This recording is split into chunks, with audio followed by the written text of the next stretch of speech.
Oh, there you are. Oh, that's it.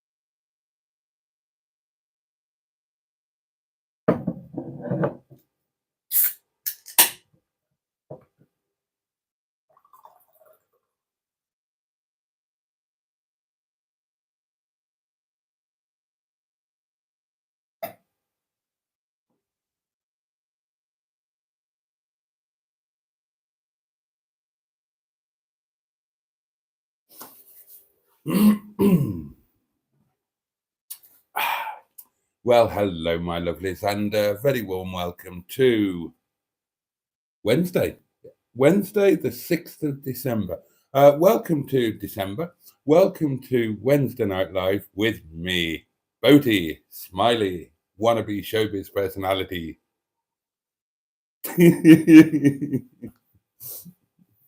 And I'm going to be wittering shit at you over the next 58 minutes, darlings, whether you like it or not, I'm afraid. Sorry about that, but there you go. You know what you're letting yourselves in for when you turn up to one of these things, don't you? How are you, darlings? I hope you're all very well. It's going to be a milder night here, possibly where you are too. I hope you enjoy that. Keep the bills down a bit. Excuse me, I'm going to have a bit of a slurp.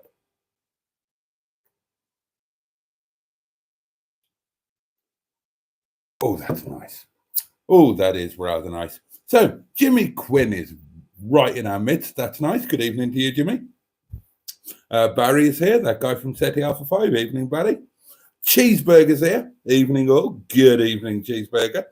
Um, and Cheeseburger dives straight in. Oh, God, this could get interesting. Yes. Yeah, sod it. Sod it. I had the wine last night and I thought, I enjoyed the first glass, but as it went, it gets a bit too acidic, and I don't really enjoy it quite so much after the first couple of bottles. Whereas Monday night in the hotel, I really did jolly well enjoy that vodka, and it felt like a much nicer way to end the night. Wine has always been an earlier on thing for me, a lunchtime thing or an early evening thing. And, I decided that I should be old enough and wise enough now, after 4 or 5 years away from it, I should be able to enjoy a nice vodka and tonic or three without going too mad and drinking myself absolutely under the table. So we're going to give it a go. Cheers. Oh, that's very, very nice. Boaty has a bit of a Ray Reardon look tonight, says Barry. Well, the old widow's peak here, that's not a receding hairline. That's just the way I was born. It's always been like that. But, what's wrong with having the look of Ray Reardon? The man was a genius and a bit of an evil swine. And I like that in a man. I like a man who's a bit of an evil swine, don't you? A bit James Bondish. That's what Ray Reardon was, basically. He was a Welsh James Bond. Bad Books is right with us, and Bad Books is the one that, oh shit, is he the one that is or isn't called Mark? Oh God, I got properly confuddled last night after a couple of glasses of wine, didn't I? Right, let's see if I can get my head around this before I have another vodka. I think that Bad Books is Mark, and the other Bad Books, who sometimes calls himself Black Lines, isn't Mark. I think he's somebody else. And then at the back of my mind, I've got a vague memory that Cheeseburger once told me that he was called Mark. I might just call you all Mark. It'd be a lot easier in the long run. Hello, Boaty and all. It's Simone hooked on. Oh, this is nice. Hello, Boaty and all. Mum is staying for a few days and says hello too. Well, what a joy to be joined by Simone's mum, whose name I don't know, so forgive me for not addressing you personally, but thank you for joining. It's a joy to have you. Good job on Simone, by the way. And I apologise for what Simone is subjecting you to, but it's jolly good of you to be a good sport and have a bash at it. Skick is with us. He's right in our midst. Bless him. He's getting properly in amongst it. Both at their best, who wins, Mike Tyson or Joe Frazier? That is a really good question, Skick. A peak Mike Tyson against a peak Joe Frazier. Quite an easy answer, as far as I'm concerned. Mike Tyson. I reckon Tyson would KO him within 2 rounds. Now, I'm a huge fan of Joe Frazier. He's a bit of a hero of mine. I've mentioned that before, but if you look at Joe's record, then now, who are you going to equate a peak Tyson to? You're going to equate him to a peak.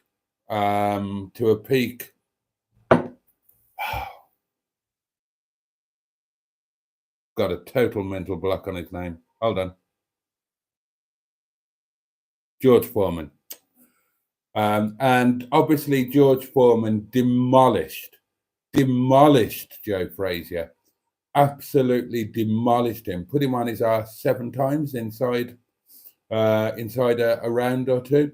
So I reckon Tyson would devastate. A peak Tyson would devastate a peak Joe Frazier. But then there's a strong argument that a peak Tyson would devastate pretty much any heavyweight boxer in history. I'm struggling to think of a boxer who could cope with him. He would have destroyed Ali without question.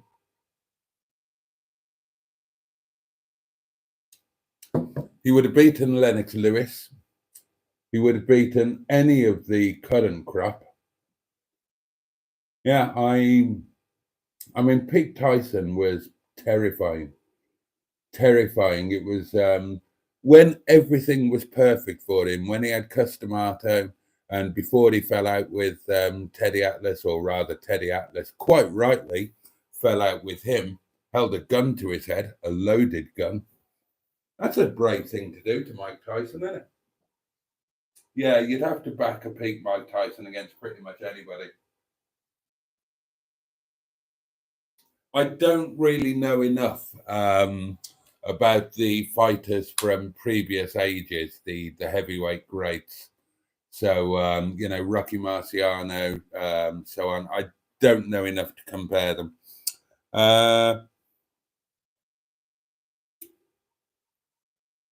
Cheeseburger says, I see Mustard was featured in Oscar's garage video today. He has driven Hyacinth Bucket's car. Well, I don't know what Oscar's garage is, but I better have a look at that. Hello, Boaty. How are we all? Says Neil, aka the Gibbonator, who the last time I saw him, bless him, was covered in oil, covered in blood, freezing his tits off and crawling underneath a Rover 25 called Brian that he must absolutely hate by now.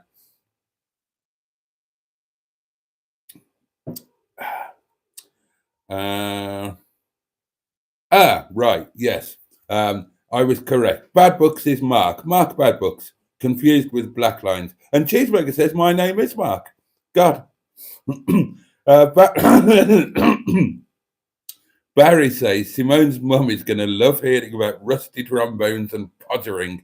I'm going to try and tone it down.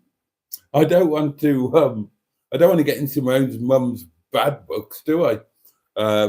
Or Simone's mum's marks. Evening all, says Joe. Cosby Joe says, oh, mum's name is Joy, says Simone. And may I just say that a thing of beauty is a joy forever. Lovely to have you with us, Joy. Thank you so much. And Sophie is here, along with Joe and Neil. Hello, Boaty, and hello all. How are we? Grey Goose vodka, says Joe. Joe, no. It is vodka in a Grey Goose bottle. My father didn't buy me much in this life. It was usually the other way around. But my father bought me, when I did something particularly good for him, he wanted to treat me to a real treat. And I think from memory, the something I did for him took me about 14 hours of hard work and cost me about 700 quid, maybe more.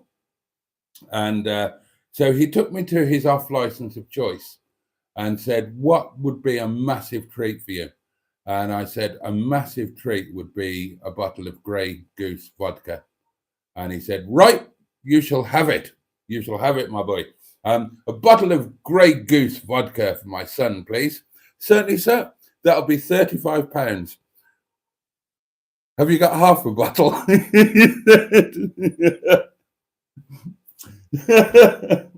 So he bought me half a bottle of Grey Goose vodka, which I was grateful for and very much enjoyed.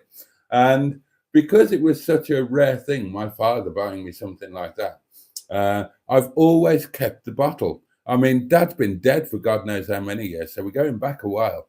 And I've always kept the bottle. And I thought I would put the bottle to good use tonight, because I went to Sainsbury's to buy a half bottle of vodka, and they didn't have any. They didn't have any half bottles.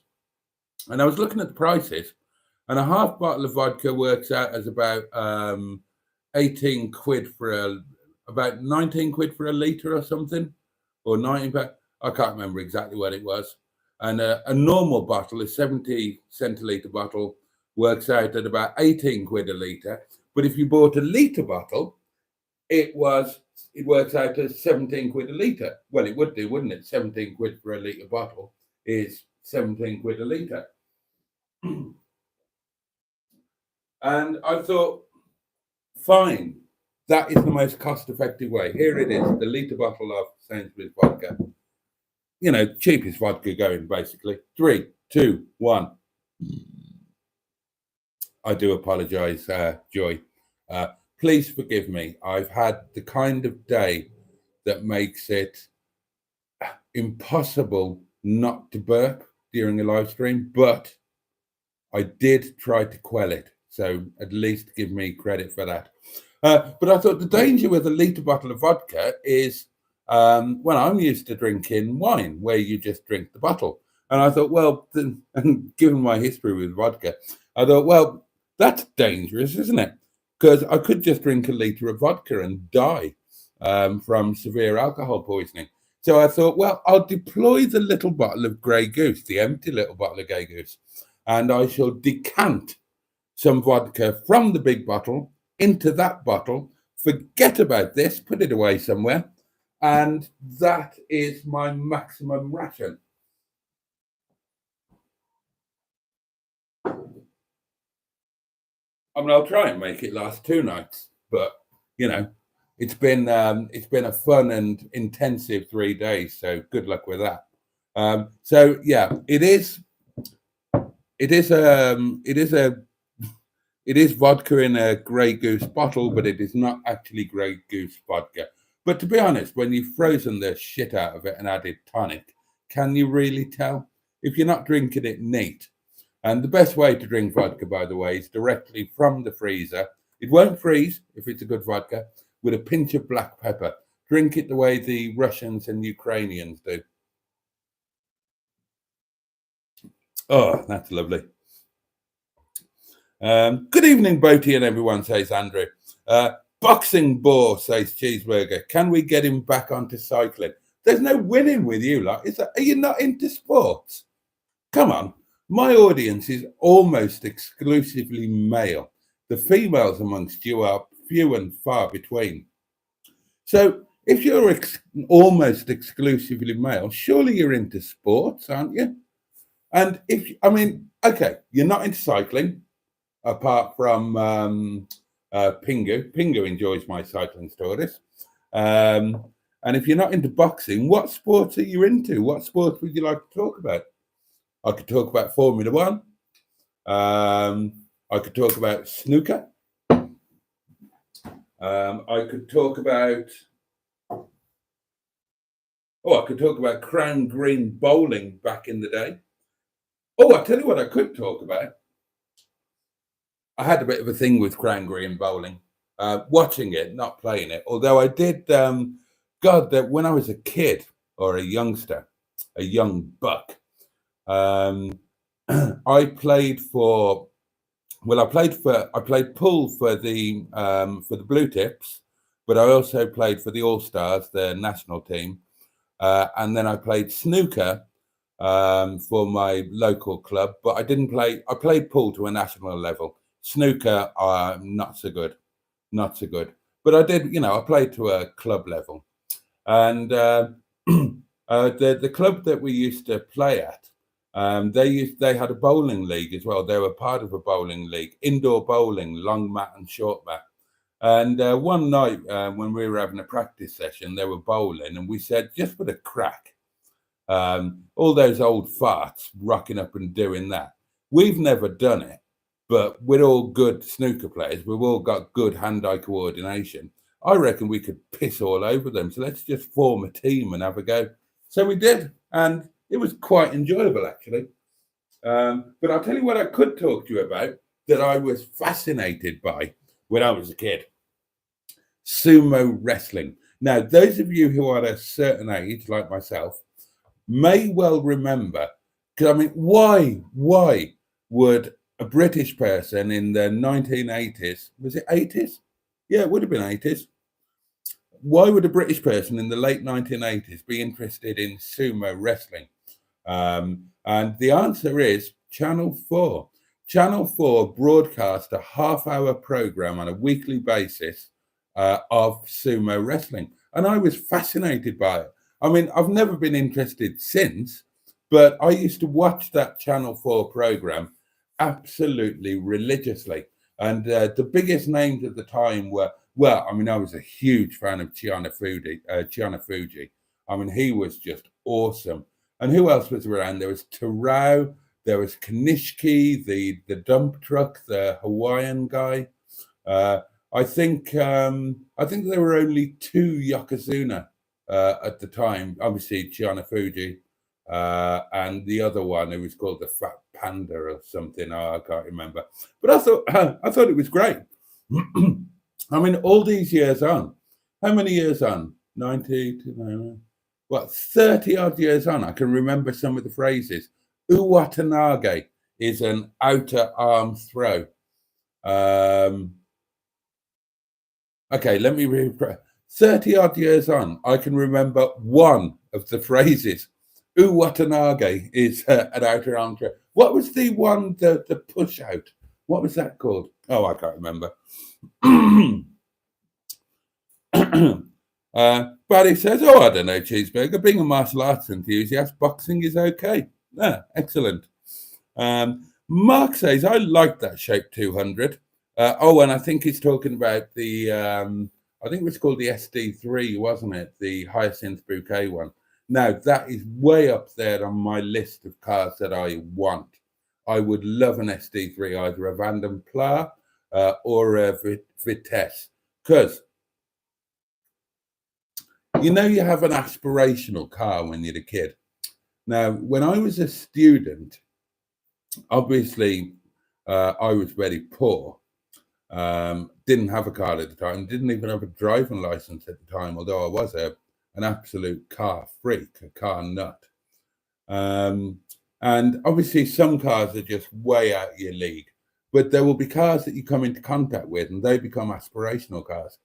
And one of my friends at college, who was Richard Onions, his name was, he came from Barnt Green, posh house, huge posh house, rich parents. He had an SD3 Vanden Pla. And Mark Weaver from my snooker team, he had a 216 Vitesse. And they were my aspirational car. I would have given my right arm for one of those back in the day. And I've never owned one. Never owned one, because when I did get money, you don't have the childhood hindsight thing when you're that age. So when I was like 25 and had a few $100,000 knocking about, I didn't think, well, I'll buy the best 216 Vanden Pla in the world. Did I balls? No, I thought I'll buy a Bentley Turbo, or I'll buy a Lamborghini, or I'll buy a Ferrari, and I did. And by the time the childhood thing and the Rover thing caught up, which has only been in the last couple of years, I'd love to own one now, but they're really few and far between to get a decent one, and they command decent money. So, but hopefully one day I would love one. I would absolutely love one. A Vitesse or a Vanden Pla. Thank you very much. The facelift one, ideally, with the deeper boot lid. But I wouldn't be too fussy about that. I remember loving the little lights on the dashboard. I remember thinking they were so cool. And I was so jealous of Mark and Richard. God, hey ho.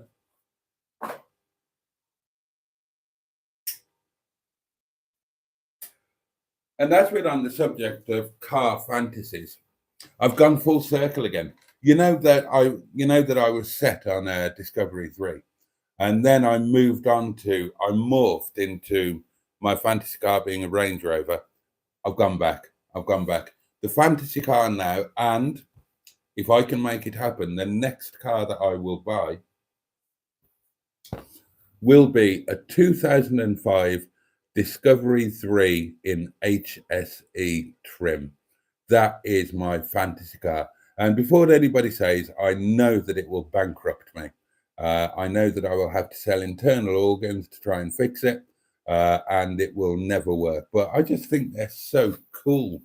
And it doesn't matter if it doesn't work. So I've got Boo, and Boo works. I was in Boo tonight for various reasons. Not connected with weather, actually. Connected with convenience and laziness.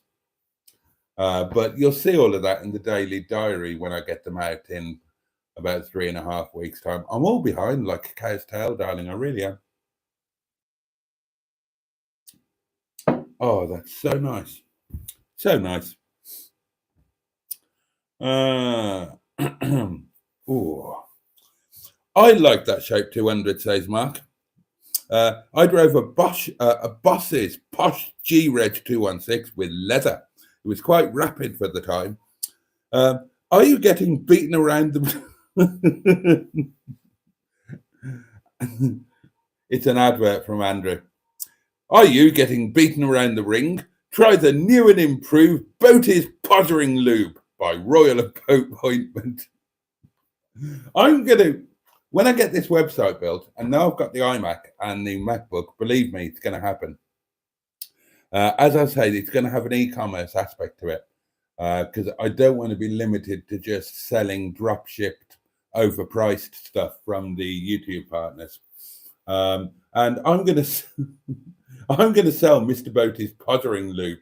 I'll get a label designed for it. I mean, it's only going to be normal lube, but it's going to be marketed as Mr. Boaty's Pottering Lube, because I mean, the stuff that you come up with there is hilarious. And I will add by royal appointment on it, although I'll probably get sued for that or beheaded or something. There's a question. Right. You lot are clever. You answer all sorts of questions of mine. So riddle me this. Genuinely, I would like to know the answer to this. I know I could Google it. Can't be asked. I'll ask you instead. Right. Why is it beheaded and not deheaded? Why is it beheaded?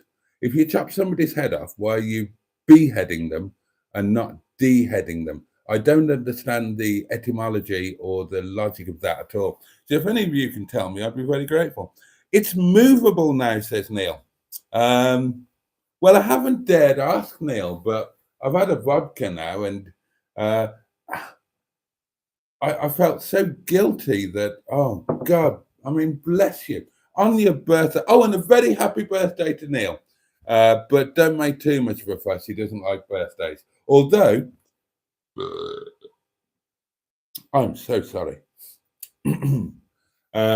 Although I did say to Neil today that he should reclaim his birthday as a happy thing and not allow memories of the past to make his birthday an unhappy thing. So yeah, balls to let's all make a big fuss of Neil and his birthday, and let's reclaim Neil's birthday for and on his behalf as an entirely wonderfully happy thing, except that it probably wasn't because he spent it buggering about with a Rover 25 and he was having a nightmare with it.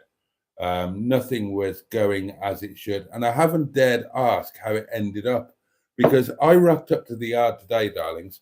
Neil was already hard at work. Joe was there. Sophie was there helping him out.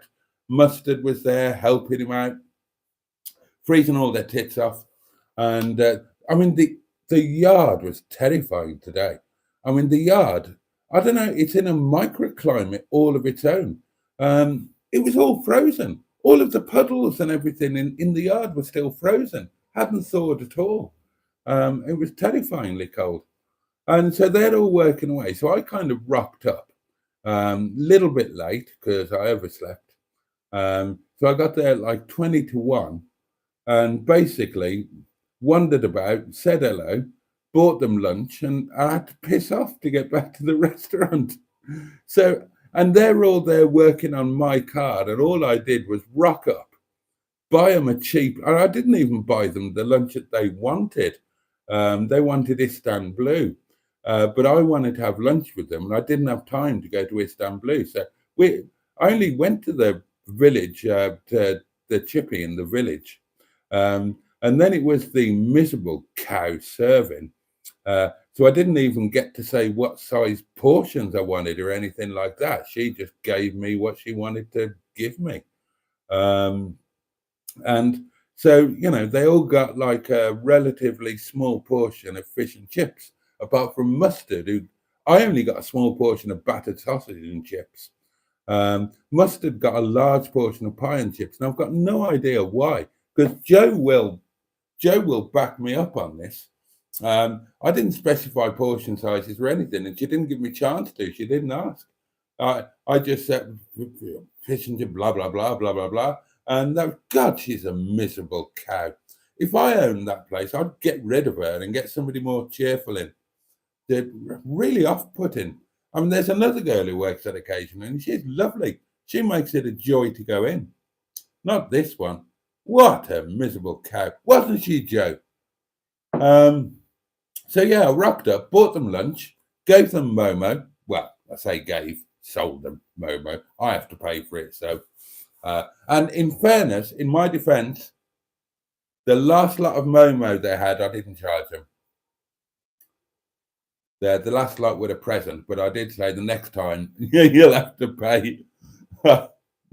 So yeah, not a present this time, unfortunately. But you know, they come with love from me and Ram, and there's and these aren't the community Momo; these are Ram's Momo, or Ram and his wife's Momo, and Ram and his wife's Momo chutney, homemade, not the restaurant stuff. So yeah. But then I buggered off. And because I felt really guilty about that, I haven't dared message and ask, did the job get done? Or how much of the job got done? Or so I've got no idea what state the car is in. I know it won't be completely done because I didn't manage to organise an exhaust. But the other job was a droppling thing. I don't understand what it is. I haven't got a clue. But if you remember, oh, and I discovered today that the car went into Mustard's yard for repair at the beginning of May. So May, June, July, August, September, October, November, December. 8 months. Brian's been sitting there, the poor little sod, getting covered in mold and mildew, and his tyres have gone flat. And the new battery I bought for him is flat, and oh, poor little sod. My fault. But he failed his MOT on a thing. And then the garage tried to do the thing, and they said it couldn't be done. And Neil said, well, I can do the thing. And he came and he did the difficult, apparently the difficult bit of the thing. Bless him, he did. And then he sort of said, right, it's just the rest that needs doing now, and that's okay. but the rest of it also couldn't be done apparently and didn't get done. So poor old Neil had to come back on his birthday. And I don't know if it's done now or if it's just a little bit more done or less undone. And I haven't dared ask. So this message is held for a review and it's from Barry. I'm not reading that out. I'm not reading that out, Barry. Oh, Mum has gone to sleep now, says Simone, so I will read it out. It won't be long before Boaty's anal beads get launched. Why not? Brand name vodka here. 700 milliliter bottle, says Andrew, is 45 Australian dollars. Lovely memory that, Jason, and a sentimental bottle. Great idea, says Joe. Cheeseburger says, what have Robin Givens and Frank Bruno got in common? They've both been around the ring by Mike Tyson. Okay. No idea.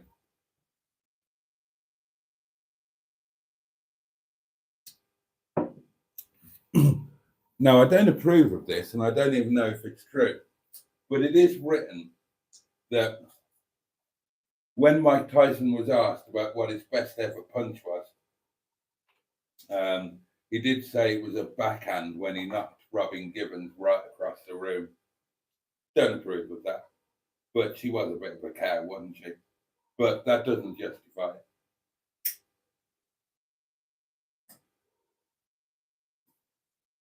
That doesn't justify it. I have never hit a woman and I never would.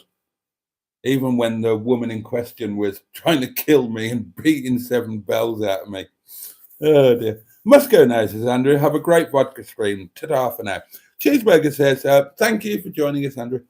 Cheeseburger says, I bought a 1 litre bottle of Blue Label from Duty Free this year for 11 quid. Presumably that's Smirnoff Blue Label. And Smirnoff Blue Label that's the really good stuff, isn't it? I mean, the red label is the ordinary crap. Then you've got the black label, and then the blue label is the really good stuff, isn't it? Or have I got that the wrong way round? Tiddlywinks, says Andrew. Cheeseburger says, I am into sport, just not the ones you like. Football, not a sport. Cricket, yeah, that's okay. It's okay. Football, I disapprove of. I don't consider it a sport, and I think it should be banned as a professional game. Cricket, I'm not into, but I don't mind. I've got no objection to it. F1, totally, absolutely.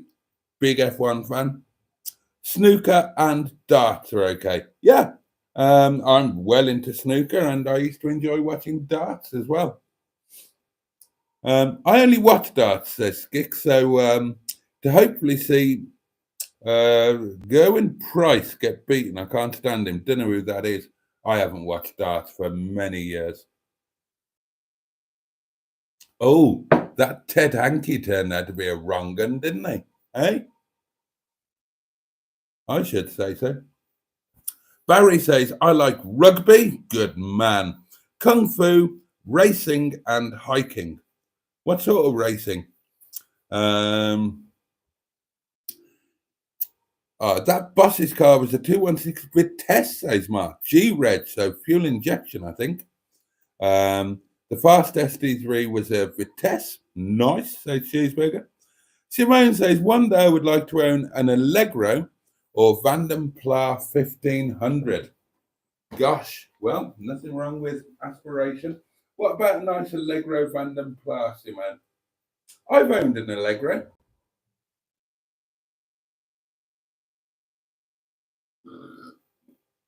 I owned an Allegro 1500 Super called Bluebell. Skick asks, do you think you will ever get back into using the experience you have being a car dealer? No, Skick, to be honest. Nah. No, probably not. Almost certainly not. No.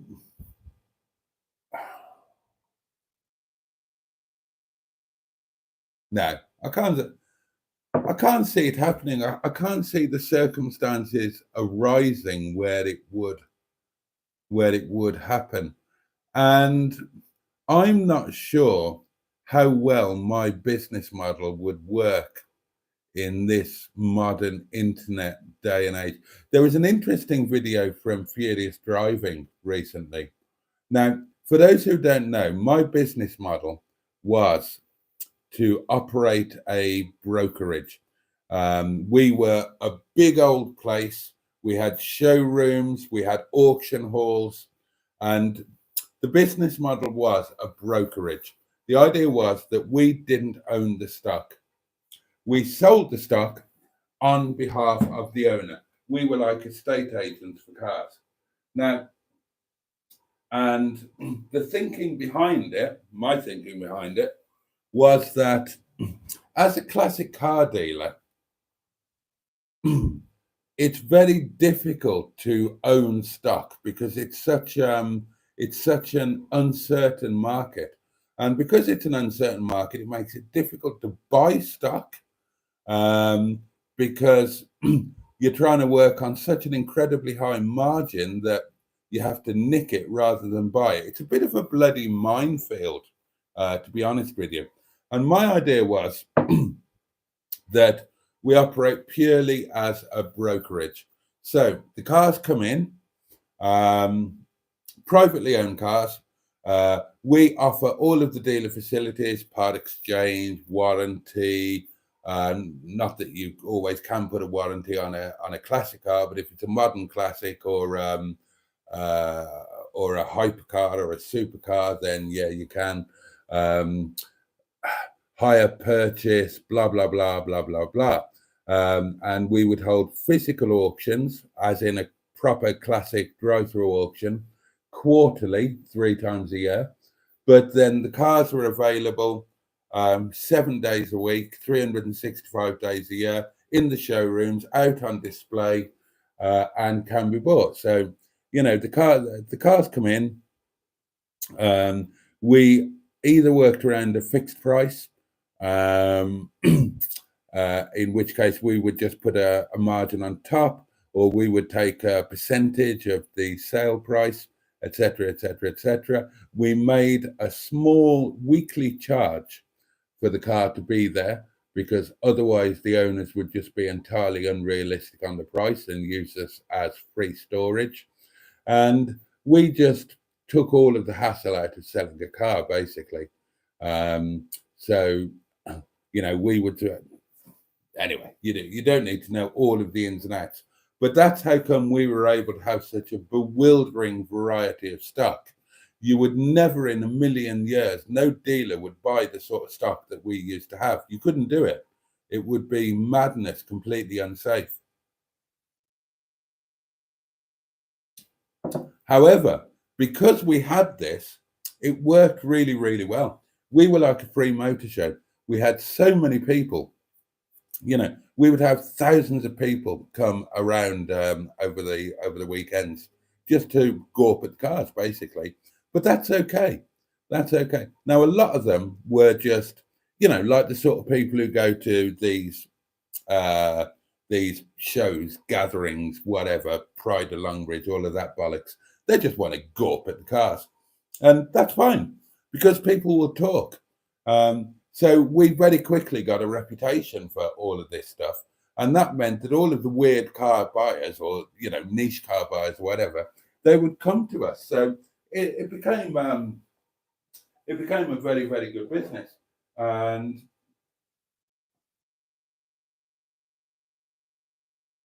but I'm not sure how that would work in this full internet day and age.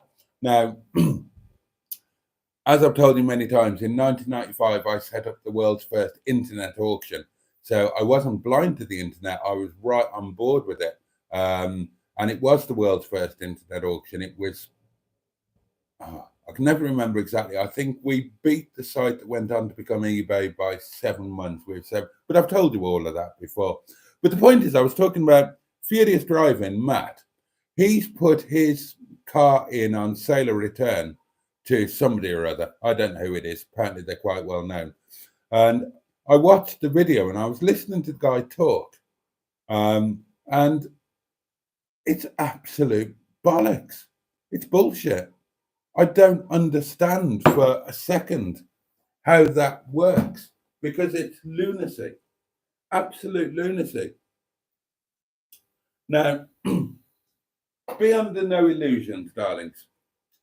The reason that Matt hasn't sold that car, well, there are no reasons, plural. There is one reason why Matt hasn't sold that car. It's too expensive. Now, values of a classic car or a modern classic car, arguably any car, are subjective. So in a way, neither I nor anybody else can say that that car is too expensive, but the market can. Now, Matt is quite a famous YouTuber. He's got a YouTube channel with what, 100,000 subscribers, close to that. He's high profile. He also knows he's not thick. He's a professional photographer. He will have taken great photographs. He's got all the videos. He would know how, where, why to advertise that car. If he hasn't sold that car, it's too expensive. Simple as. There's no other thing. So then to say that he's going to whack it in on SOR to some guy, whoever it is, no offense to him. I've got no idea who he is or what the business is. And then this guy's going to spend money on it. He's going to spend money on stock that he doesn't own. And he's not going to charge Matt for it, apparently. He's going to do paint rectification. He's going to do this. He's going to do that. He's going to spend money to try and sell a car that for more money than it's been available for and hasn't sold. It's crazy. How does he stay in business if that's his business model? Because you're just going to get, and he's not charging for the car to be there. And apparently, if the car doesn't sell, then he will have done all of that work for free, and Matt will just get back a car that's in better condition than when he gave it to him. How is that a business? How can that possibly work? And the other thing is, the guy was talking out of his arse. Out of his arse. He was talking about warranties or whatnot or something. And he was saying, well, yeah, obviously, we can warrant the car against this, that, and the other, but you have to be realistic. So if a customer is buying a car with a K-Series engine, they are buying it from me as a business. They're buying it on the basis that they know that if the head gasket goes 2 weeks down the line, then it's a known possible fault, a known liability, so they can't come back to me. Bollocks. Take it from me. Take it from me. Because of my business model, I spent a lot of time in court. Take it from me, that guy is talking shit. Doesn't have a clue. If you buy a car from a dealer and 2 weeks down the line the head gasket goes, the dealer ain't wriggling out of that. No way, no how. Sailor Goods Act 1964, darlings, unless there's been an update. The good has to be fit for purpose, of merchantable quality. It has to pass the reasonable man test. You buy a car from any dealer in the world, head gasket goes, the car is undrivable. 2 weeks after you buy it, dealer's liable. End of story. So to try and say that, yeah, I'm a dealer, I'm going to sell you this car that's priced way, way above market price, but you have to buy it on the basis that if it breaks, because it's likely to break, my argument is that you've bought it knowing that it's likely to break. So if it does break on your drive home, tough shit. Bollocks. Bollocks. So I didn't understand that whole thing. I don't understand how he can make a business on that basis. I don't understand how he survives if that's his understanding of his duties as a motor trader. Just balmy, absolutely balmy. Anyway, enough about that. Cheeseburgers tells Skick that he's thrown darts with, however you pronounce that, Gerwin Price. He's a nice guy. One day, says James, I would love to own an 800 Vitesse or any facelift 800, but mainly a Vitesse or Sterling or the Vitesse Sport Lux, which is the best of both worlds. Vitesse exterior and Sterling interior. Hello, Mr. Boaty, sir, says Dan Peters. Hello to you. And Dan says, when I was 18, I bought a Land Rover Discovery 1998 model. It was the full leather model. Needed a bit of work, which I liked to add value. Paid the grand sum of 780 of the King's pounds and sold it for 1,500 quid. Well done, you.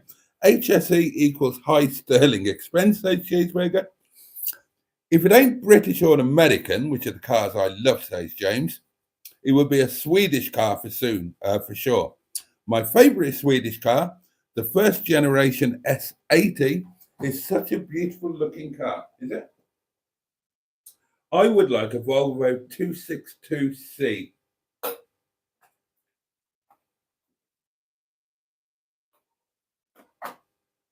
And that's about it in the Volvos.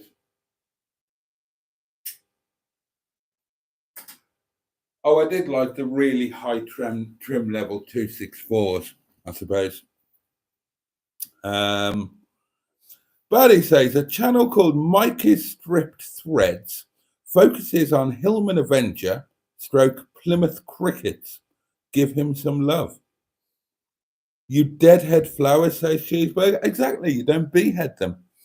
And the only German car I appreciate, besides hating most German cars, goes on, James, is definitely the Porsche 911. Such a fine-looking car and the best-looking Porsche ever made. I take it you've never driven one, James? I mean, in fairness, I don't know what the modern 911s are like, but the 911s of my generation were absolutely bloody awful. I mean, they were a car that just tried to kill you every time you took it out. I had a 911 Martini Turbo, previously owned by Barry Sheen, and it won the last Super Prix held in Birmingham. God above, it was terrifying. All 911s were terrifying, and they were crap. I mean, they were just crap. What a stupid design. Air-cooled, engine hanging out over the back wheels. No wonder they tried to bloody kill you.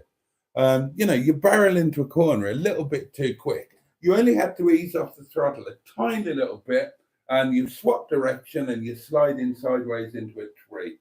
Sheer bloody madness. And nothing made any sense at all.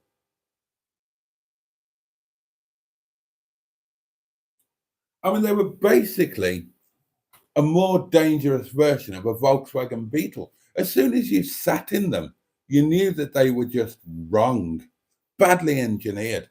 So you sit in a 911, or certainly a 911 of that period, and the first thing you notice is that you're sitting here, but your pedals are over here. So that's awkward for a start. So you have to sit all crooked because your pedals are not directly ahead of you. And I don't know about you, darlings, but my legs go straight down. They don't go over and then over there. They go straight down. So why Porsche, Dr. Ferdinand Porsche, thought it would be a good idea to put the pedals offset to the seat, God only knows. And then when your feet eventually do find the pedals, you find that they are floor hinged. Now, darlings, in life, when anything becomes the norm, there is a very good reason why it is the norm. And most vehicular pedals are top hinged. And the reason for that is it is better. It is more effective. It is more user friendly. But Porsche decided to do things differently. So on a Porsche 911 of the period that I'm talking about, the pedals are floor hinged, which makes them very, very unpleasant indeed to use. And then when you finally got your head around this piece of outdated, ridiculous technology, you've managed to find where your pedals are, and you may be successful in actually pulling off using these floor hinge pedals. You find that the handling bias and the balance of the car is such, because you've got a bloody engine hanging right over your rear axle. You find the balance is such that as soon as you go into your very first corner, you will die, which at least means that you don't have to worry about the position of your seat relative to the pedals, because your feet will have probably been chopped off. Fucking hell, what terrible vehicles. Terrible vehicles. God, and I mean, take the first turbo. The first proper 911 turbo was the last performance vehicle in the world to still be fitted with a 4-speed gearbox. Why? Because those German geniuses engineered a turbo, a blown version of the 911. They didn't have a gearbox that could cope with it. So they just thought, that's all right. We'll just put it out with a 4-speed gearbox. Nobody will mind. It doesn't matter that Ferrari and Lamborghini and Jaguar and everybody else in the world has decided that a 5-speed gearbox is the way to go. We'll just stick to 4 until we can engineer a better gearbox, which took them 3 years. God, don't talk to me about 911s. I'm sure modern ones are wonderful and all of that, but back in the day, they were terrifying shit. And that's quite apart from the image that you've got of being a bloody city-based London yuppie, loads of money, one of those characters with a bloody Rolex watch. Terrible, terrible, hateful cars. Hateful, hateful, hateful cars. Now, I admit I have owned Porsches, but never a 911, because I'm not an idiot. I had a 928, which I've told you about and which I loved. And I had a 931 Turbo, which was a massively underrated car. And they were the only 2 Porsches I ever had. Not a fan, darlings. Thanks for lunch, Jason. Really kind of you. It wasn't, Joe. It wasn't really kind of me. I bought you a cheap lunch from the local chippy, and you're more than welcome. How's John doing, asked Barry. Good question. I'm not sure. Happy birthday, Neil. Mr. Boaty, says Dan Peters. A question, if I may. You may indeed. When will you and Captain Mustard be doing a cooking on a budget duo? Spring, I imagine. Spring. Nothing's happening in winter. Winter is not conducive to making things happen.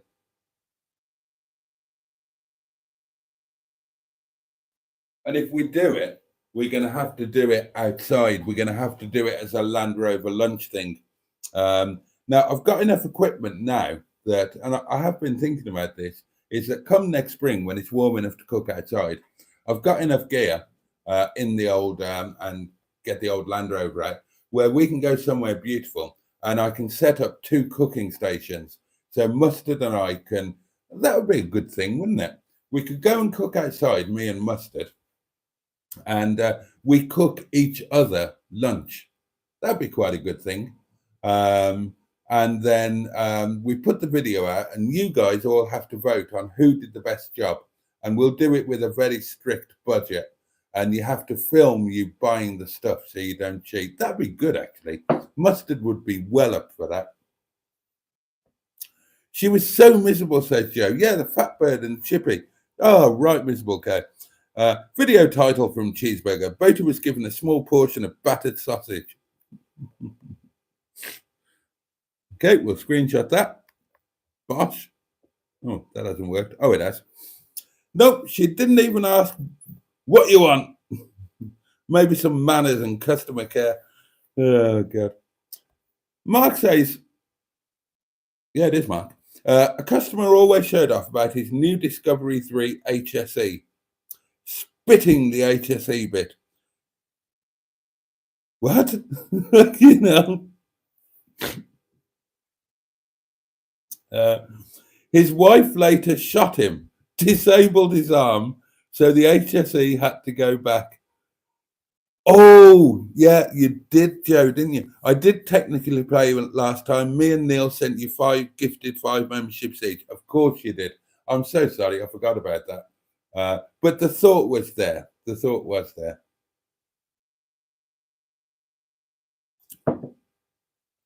Yes, it literally cost him an arm and a leg, Cheeseburger.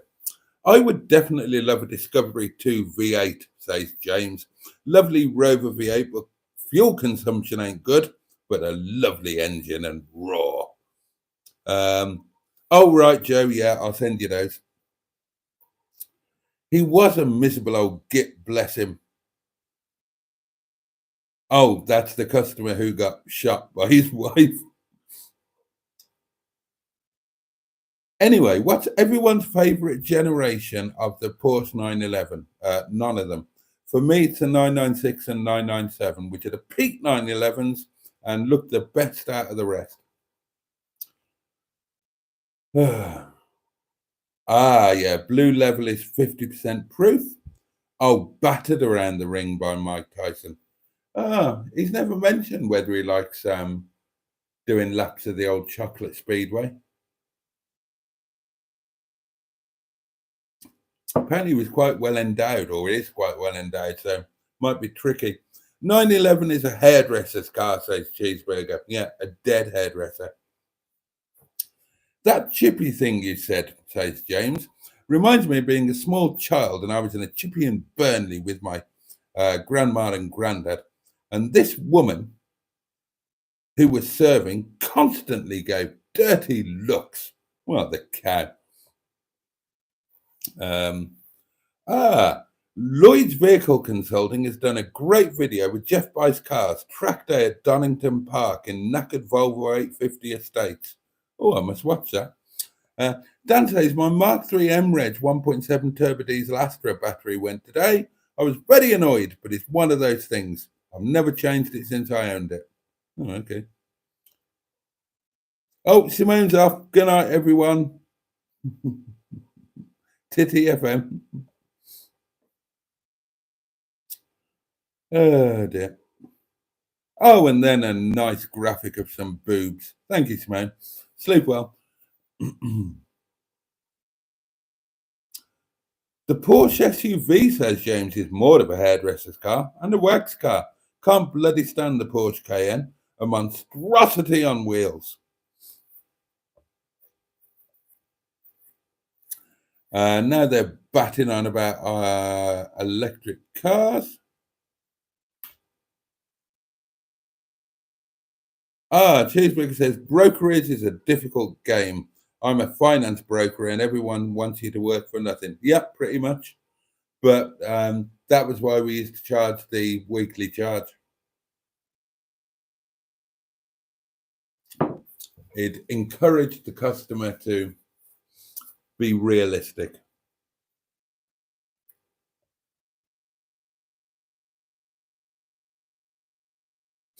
James says, all of my cars have had K series and I love them. That 75 is worth every penny he's asking for it. Why is it not sold then, James? The K Turbo is very desirable as it's the best of all worlds. Performance, fuel economy and noise. But again, so why hasn't it sold?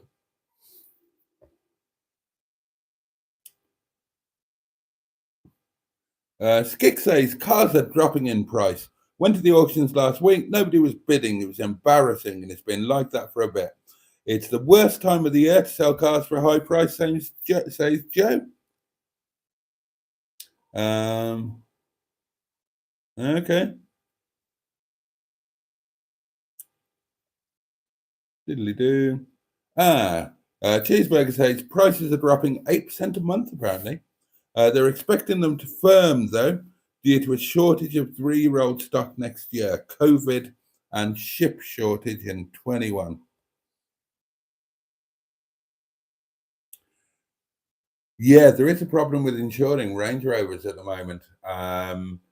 What's his name? Is he another Mark? I can't. Or is he a Matt? I don't know. The High Peak Autos guy, he was on about that. And I had a hell of a job insuring my Freelander.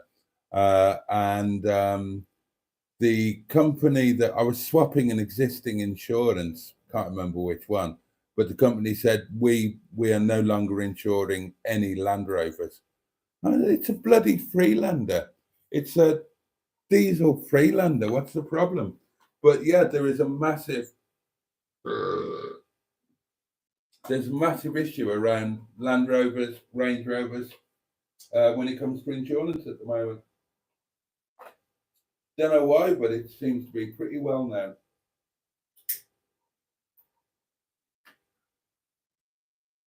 I mean, on the subject of insurance, I got an insurance renewal today on a policy, and it's a renewal for the policy that is for Derek, the diesel 25, which obviously we no longer own. I can't remember what I originally took the policy out on, but I swapped it onto. Oh, actually, yeah, I swapped it onto Derek, and that was the policy that I tried to then swap onto the Freelander, and they said no, we won't insure it.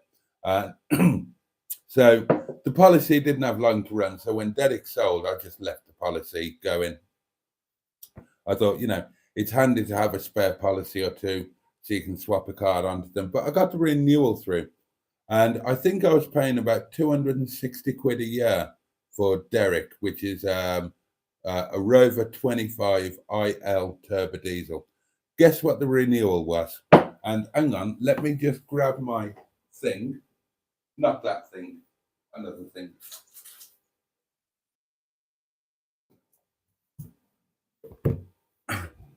Right, I'll get through the comments, but do you want to guess what it was? 260 something pounds.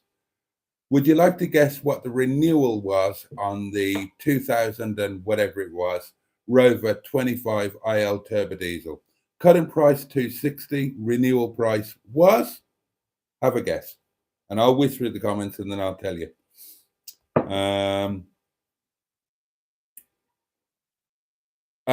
Range Rovers are like the most nicked car in the UK. Oh, that might explain it.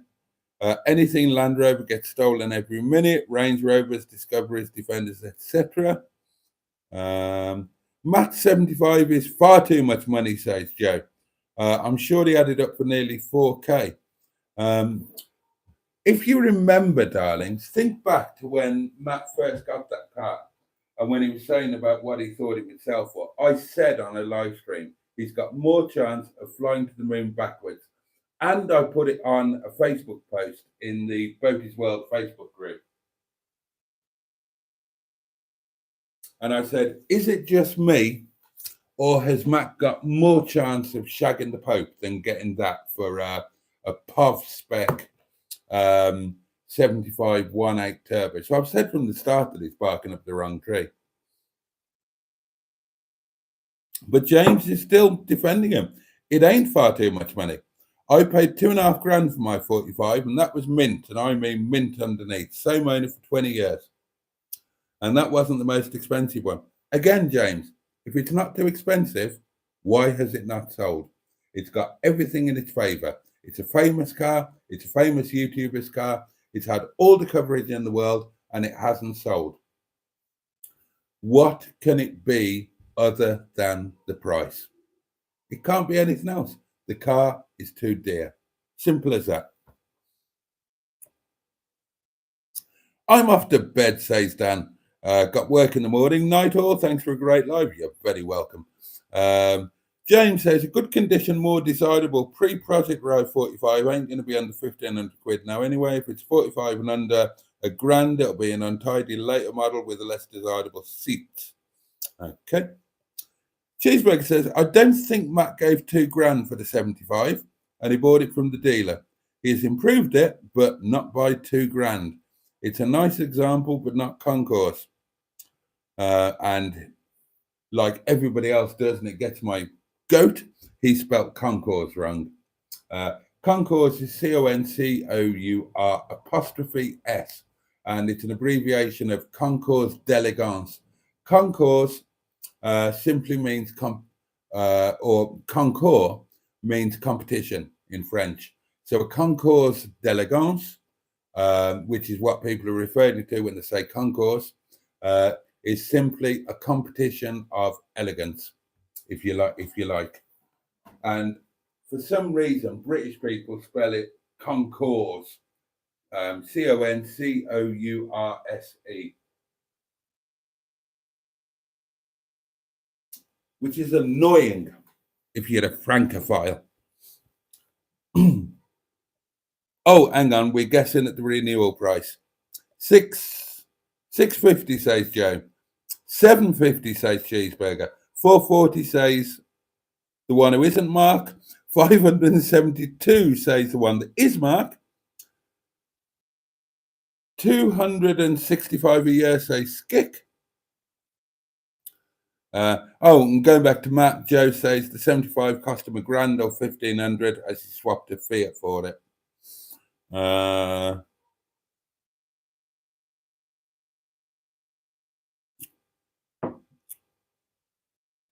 And I've caught up with the comments. I will tell you what the renewal was.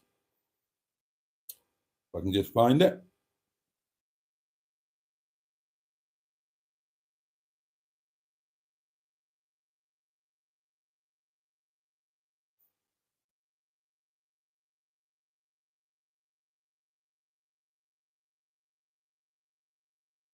The hell is it? I get a lot of emails, darlings. Here we are. Renewal quotation. Rover 25 IL turbo diesel 5-door BF52 FSC. City Insurance Group. Dear Mr. Parry Hughes, please find enclosed in this email your renewal quotation documents in PDF format. To view the attachment, you will need blah, blah, blah. Cover can be arranged immediately by contacting us, quoting reference, blah, blah, blah, blah, blah, blah. And here is the document.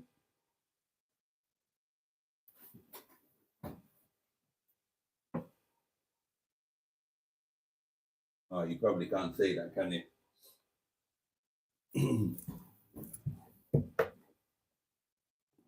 Right, here we go. Renewal price. Total cash price. Are you ready for this? £1,330.56. I'll repeat that. £1,330.56. Now, or if you prefer, a deposit of £296.11, followed by 9 payments of £137.96. Optional cover is available. Legal expenses, blah, blah, blah, blah, blah, blah. Policy details, blah, blah, blah. Driver insured only. Use social, domestic and pleasure, including commuting. Annual mileage, 5,000. No claims bonus, 3 years. 3 years on that policy.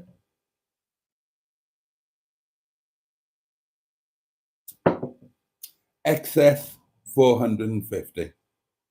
So, just to repeat,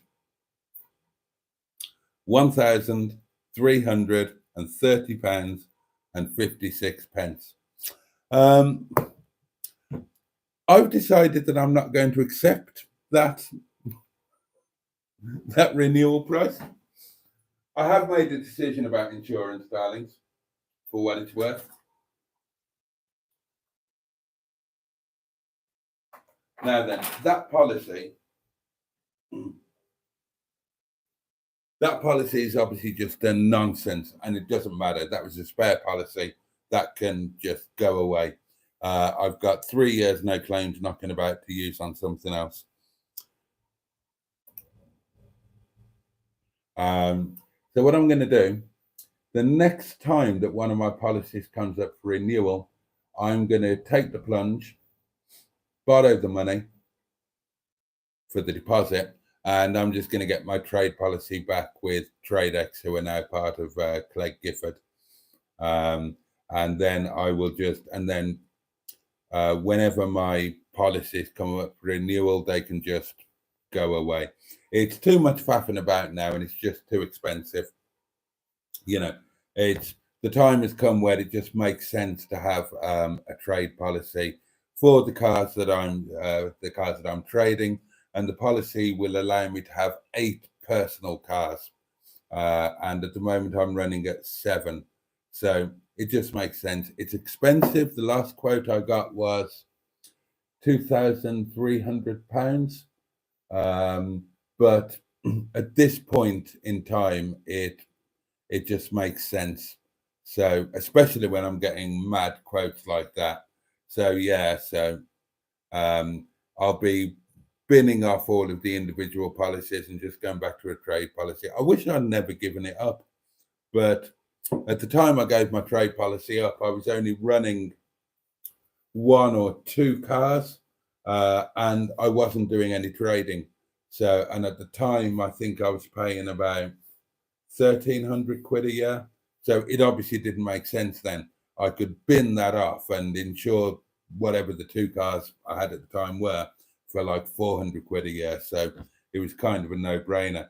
But now it's gone the other way, and it's a no-brainer to go back to trade insurance. So there we are. That's that.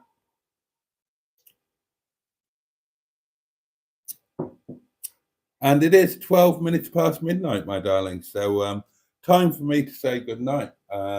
Thank you so much for popping along tonight, sharing your time with me.